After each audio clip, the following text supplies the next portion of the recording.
Hello and welcome to another one of our product review / unboxing videos. Today we're going to be unboxing the Philips HTL1510B/05. It's a 140 watt wireless soundbar. It has the wireless soundbar with a subwoofer as well. It can take three types of connections: Bluetooth, smartphones, etc. Optical In, most hi-fis and TVs have that, and line in, but Optical In is the best one to use. So this was 120 from Argos. You can get them from other places. Okay. So if you're thinking of buying one, this is what you can expect in regards to size and things. Oh, that's quite Philips products are usually pretty good. I'll tell you what I've noticed straight away. Quite. I'm going to work it. There's a lot of sellotape on this box, by the way. God, yeah. Yeah, hey, it's got like a little latch that goes in. There we go, and it's got one down there as well. Yeah. Right, so the thing I noticed straight away, which is quite good, all the way round. Ah, yeah, it is. As soon as you open the box, it says what's in the box. It says you've got packing instructions as well. I guess if you need to return it. Right, so all of that should be in here, basically. So, they've included the remotes, the batteries for the remote as well, which is nice. yeah, which is nice. Screws and rule plugs for mounting. This model is wall mountable. That was important when I was deciding to buy it. You can get brackets, but I just don't want to hassle it. It's fairly good quality. Yeah. Power lead. Mains power lead. Standard thing. Mains power lead, but like a DC jack. Yeah. Okay. Well packaged. Well packed. Very well packed. Yeah.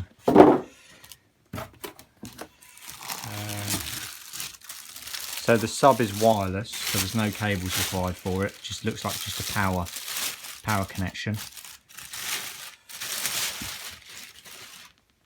Yeah. Yep. Looks quite nice quality. For that. That's upside down at the moment, but does it have a front?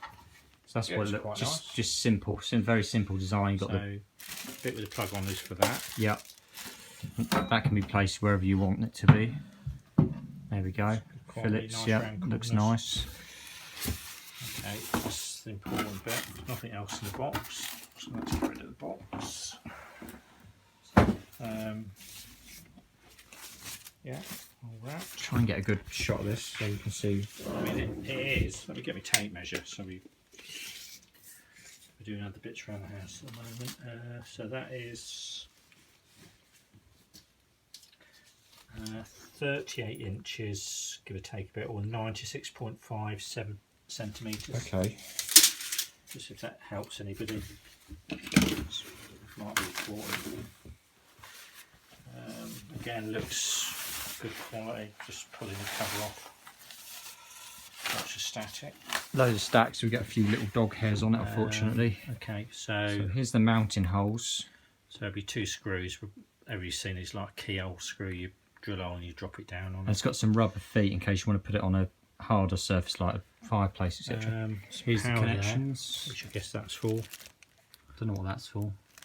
That's for some line in, sort of aux DC thing. DC in. So it needs powering up for that. Yeah. Nice mesh front. You can see a speaker there. It's tidy. Yes, tidy little unit. So there's the two together. Phillips on the top. Let's just do like a size so you can have a look. That's the sort of size it is. So if I put my tape measure on, there's something in there as well, like an infrared receiver. It's sort of 6 centimetres wide, which is about 2 1/4 inches, and it is 96 long, 37 3/4 inches. Okay. It's quite light as well, but it looks nice. It looks decent. Most Philips stuff is alright, so that's why I bought this. Boxes, in case anyone's interested. Sub. Oh, right, sub, yeah. 15.5 width by 25. What about the depth? Depth.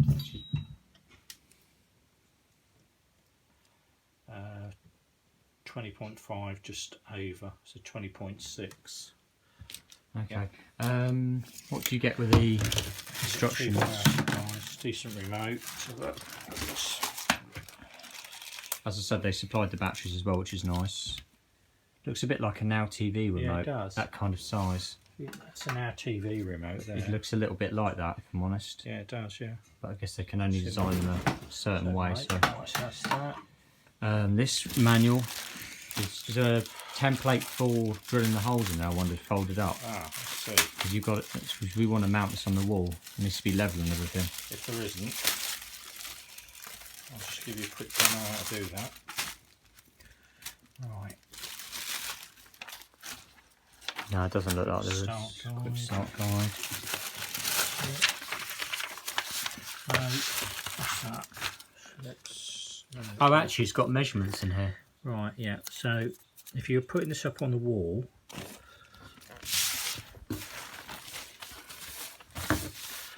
yeah, that's the top facing up to the ceiling.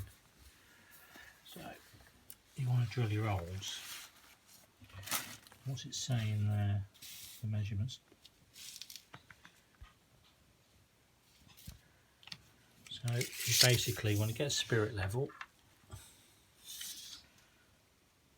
and the middle of that from here, get a spirit level and make 2 dots 74.5 centimetres apart. Okay. And draw a line with the spirit level. Done, finished. It shows you how to connect it. I'll be using Optical In, and our TV is actually there at the moment on the wall. So that'll be going underneath it, which will look quite nice. Because the sound is, it's a Hisense TV, and the panel is really good. And I'd recommend Hisense, but the sound obviously with most TVs isn't that good. It's not just a Hisense thing, it just isn't anyway, so hence this. What size is our TV? That one there is 55 inch. So 55 inch. Let's do like Let's see what it do a looks little like. comparison, just see what That was underneath. Looks alright. Could go underneath.